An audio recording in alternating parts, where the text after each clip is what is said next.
Hello बच्चों, question states that an isosceles prism of angle 120 degree has a refractive index of 1.44. Two parallel monochromatic rays enter the prism parallel to each other in air as shown. The ray emerging from the opposite phase first are parallel to each other, second are diverging, make an angle 2 sin inverse 0.72 with each other, make an angle 2 sin inverse 0.72 minus 30 degree with each other. तो हम इसका right answer बताना है क्या होगा. First हमारे पास है की कंसेप्ट फॉर दिस क्वेश्चन. तो सबसे पहले हम इसमें देखते हैं कि हमारे पास नो रिफ्रैक्शन टेक प्लेस, क्योंकि इसको कंडीशन जो हमारे पास कंडीशन होगी, क्योंकि रिफ्रैक्शन नहीं होगा, कंडीशन फॉर नो रिफ्रैक्शन,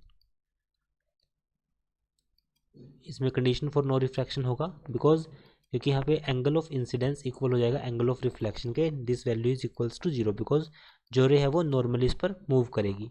तो जैसे यहाँ से स्ट्राइक करेगी, स्ट्राइक करने के बाद यहाँ पे TIR होगा और स्ट्राइक करने के बाद कुछ रे इस तरह से मूव कर जाएगी. So we can say we will also apply here Snell's law. We will also apply here Snell's law. According to Snell's law suppose करता हूँ कि जो हमारे पास जो वैल्यू है हमारे पास यहाँ पर जो प्रिज्म है इसका रिफ्रैक्टिव इंडेक्स कितना है 1.44. सो 1.44 को मल्टीप्लाई करूँगा विद दिस एंगल, क्योंकि यहाँ पे एंगल कितना होगा, यहाँ पर एंगल कितना है 120 degree. This angle is 120 degree. So अगर ये 120 है तो ये एंगल हमारे पास और ये एंगल दोनों इक्वल हो जाएंगे.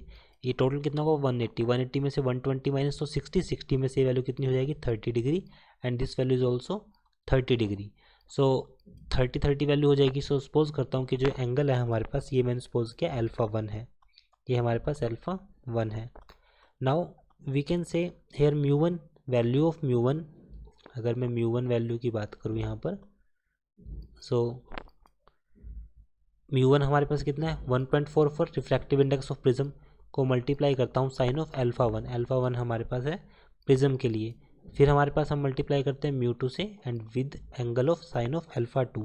अल्फ़ा 2 हमारे पास क्या है एंगल ऑफ इमर्जेंस. सो ये एयर है, एयर के लिए हो जाएगा 1. सिंपल सी बात है. 1.44 sine 30 means 1/2. This value 1 and sine of alpha 2 हमारे पास आएगा sine of i. So sine of i equal to 1.44 divide by 2. So this value is 0.72 sine of i. So i equal हो जाएगा हमारे पास साइन इनवर्स 0.72, ये value आ जाएगी. So the angle between the two rays is 2 sine inverse 0.72. So right answer जो इसका होगा हमारे पास वो हो जाएगा option D. So option D is correct only. I hope solution is understandable.